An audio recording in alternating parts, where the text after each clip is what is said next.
안녕하세요. 제이정입니다. 5월 30일 시험에 대해서 얘기해 볼게요. Part 1, Question 1. 지문은 공항에서 하는 안내 방송 내용이었고요. County라는 단어가 나왔는데 이 단어는 생김새 보자마자 country라고 실수로 잘못 발음하시는 분들이 꽤나 많아요. 그래서 조심하셔야 됩니다. Country, county. 당연히 다른 단어이죠. County 나왔습니다. Airport, transportation, elevator, subway, city bus, taxi, luggage 이런 단어들이 보였는데 많이 어려운 단어는 없었던 지문이었어요. 난이도는 뭐 한 중간 정도. 2번 지문은 라디오 방송 내용이었고요. 15 이라는 숫자의 장음 발음 조심해 주셔야 됩니다. 15 하고 길게 발음이요. Alternative, Saturday, Opportunity, Afterward 이런 단어들이 보였네요. 사진 묘사하기 Part 2. 이 장소가 어떤 집에 혹은 어떤 건물의 테라스 같기도 하고 어딘지 잘 모르겠어요. 사람들이 다 자켓을 입고 있는 것으로 보아 무슨 작은 행사 같기도 하고 이곳이 어디다라고 정확한 단어를 꼭 알아맞출 필요는 없지만 이 장소가 대략적으로도 어딘지 감이 아예 오질 않는다 할 때에는 This picture was taken at 어디 라는 문장을 할 수가 없잖아요. 네, 그런 경우에는 This is a picture of 무엇 이라는 문장도 좋은 첫 문장이 되겠습니다. This is a picture of 무엇 하셔도 되고 This is a picture of 누구 하셔도 돼요. 무엇으로 갈 경우에는 This is a picture of a small gathering. 작은 모임을 찍은 사진입니다. This is a picture of 4 people. 4명의 사람들을 찍은 사진입니다. 이런 식으로 첫 문장을 해주는 거죠. 사람들이 4명이 나왔는데요. 이 4명의 사람들이 어떤 그룹으로 나뉘어지는지 이거를 준비 시간 동안에 잘 생각을 해 놓으셔야 돼요. 저 뒤쪽에 있는 남자는 혼자 놀고 있었고 진짜 놀고 있었던 건 아니고 뭐 하고 있었죠. 그리고 앞쪽에 있던 여자도 혼자 뭔가를 하고 있었고 뒤쪽에 오른쪽에 있던 남녀는 같이 대화를 하고 있었어요. 그래서 저는 이렇게 3 그룹으로 나누었습니다. 뒤에 남자 1명, 여기 중간에 여자 1명, 그리고 남자 옆쪽으로 남녀 대화하는 거. 걔네 둘을 한 팀으로 잡았고요. 그래서 3 그룹. In the background of the picture, one man is 남자 1명은 뭐 하고 있었냐면 holding a camera. 카메라를 잡고 있었어요. 그리고 taking a picture, 사진을 찍고 있었는데 무엇을 사진 찍고 있는지를 아시겠으면 taking a picture of 무엇 하시면 되고 뭘 찍고 있는지 모르겠다 하면 taking a picture of something 하셔도 되고 아니면 of 무엇 이 부분은 빼셔도 되겠습니다. 그냥 taking a picture 하고 마무리를 하는 거죠. To his right, 그 남자의 오른쪽으로 이런 뜻이죠. To his right, a woman and a man are having a conversation. 걔네 한 팀으로 잡아서 둘이 대화하고 있어요 했습니다. And there's a large table in the middle of the scene. 장면의 중간에 커다란 테이블이 있는데 A woman is walking toward the table. 한 여자가 그 테이블 쪽으로 걸어가고 있습니다. Walking toward, 밑줄 하면 밑줄 쪽으로 걸어가다 라는 의미이죠. 제가 어저께 시험에서도 말씀을 드렸지만 저는 시험에서 주로 항상은 아니고 전반부에 사람 묘사 끝내고 후반부에 사물 배경 묘사하고 이런 구성을 제일 자주 하는 구성인데 어저께도 말씀드렸지만 어떠한 사물이 어떠한 사람의 행동과 관련이 있을 때는 그 사물 문장 먼저 꺼내기도 한다라고 말씀을 드렸습니다. 오늘도 마찬가지로 그 중간에 있는 테이블 쪽으로 이 여자가 걸어오고 있었기 때문에 테이블 얘기를 먼저 꺼낸 거죠. There is a large table in the middle of the scene and a woman is walking toward the table 이라고 말할 수 있도록 그리고 그 테이블 위에는 이런저런 것들이 보였는데요.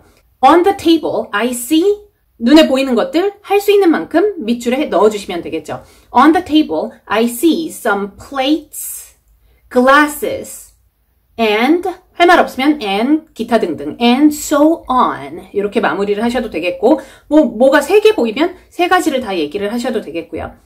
방의 뒤쪽에 예술 작품들, 그림들이 몇 개가 걸려 있었습니다. There are some beautiful paintings 어디에? On the wall. 그 wall은 어디에? In the back of the room 해서 이렇게 위치를 벽에 방의 뒤쪽에 위치를 2번 잡아줬어요. 뭐 꼭 이렇게 똑같은 문장을 하셔야 되는 건 아니지만 이런 문장이 오늘 사용하면 좋은 문장이었다라고 예시를 몇 개 드리는 겁니다. Part 3. 세 번째 파트에서는 돈을 기부하는 거에 대한 주제로 출제가 되었거든요.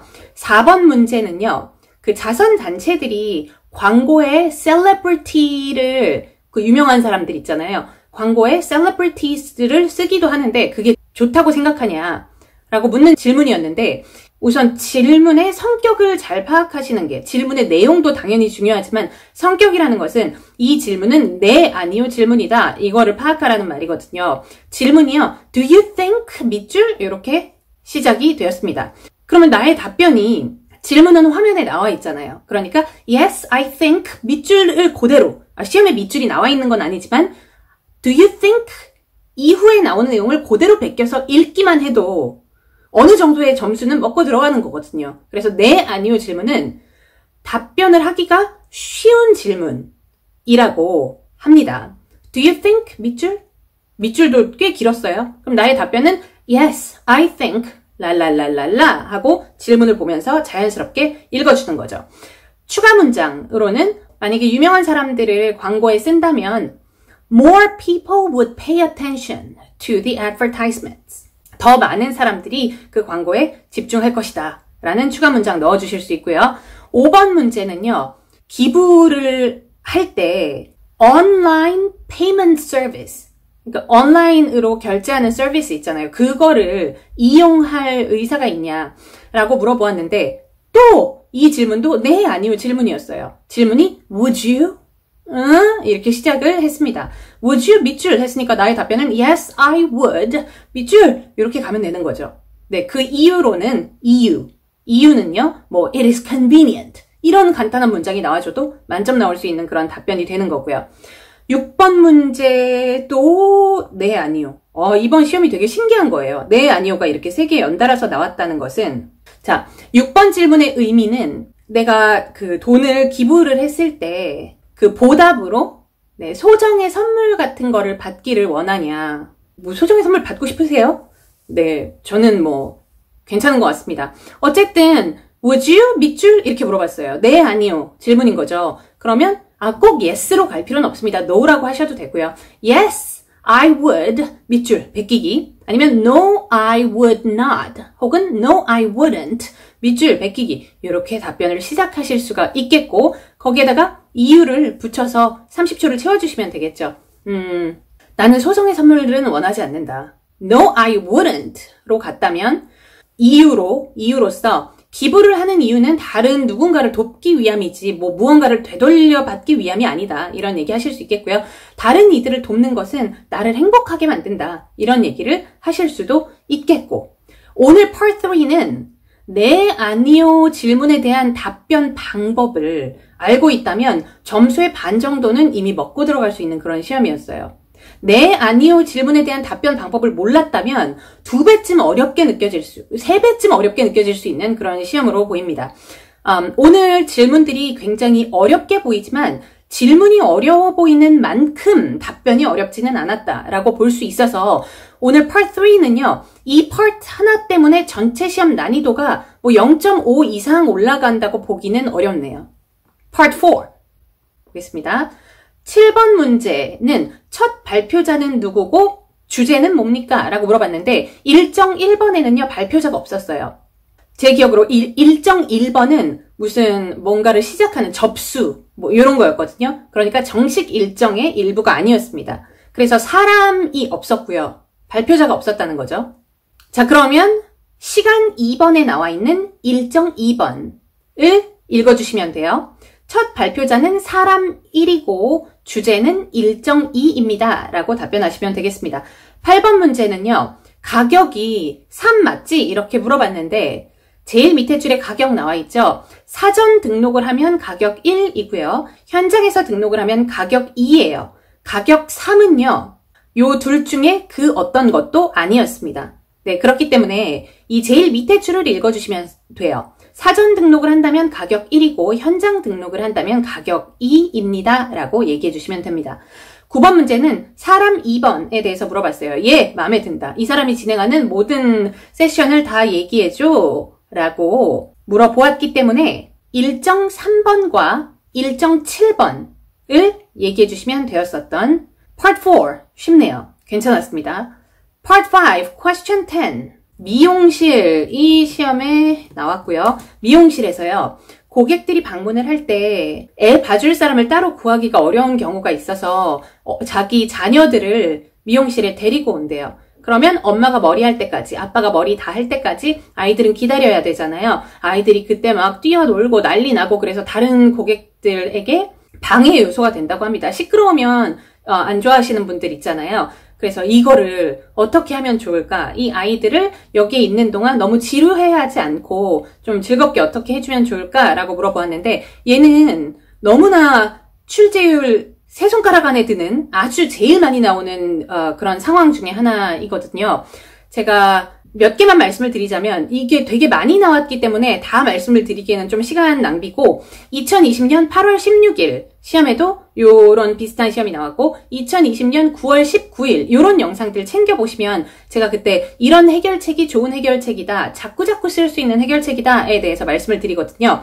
영상 아래쪽에 8월 16일, 9월 19일 요런 링크를 달아주실 거예요. 그리고 요렇게 해결책을 좀 공부하시고 연습을 하셨다면 저희 실전 모의고사 중에 토익 스피킹 가장 많이 나온 문제 실전 모의고사 full set라고 세트 3개 중에 첫 번째 세트이거든요. 요 세트의 part 5는 오늘 시험과 거의 동일하다고 보시면 돼요. 그렇게 실제 시험도 한번 봐보시면 굉장히 도움이 될 것 같습니다. 요것도 링크로 part 6 마지막 파트이고요. question 11 teamwork 있죠. 회사에서 우리가 함께 일할 수 있는 능력, teamwork 능력이 중요하다고 생각하는지 이 중요성에 대해서 얘기를 하시면 되는 그런 시험이었어요.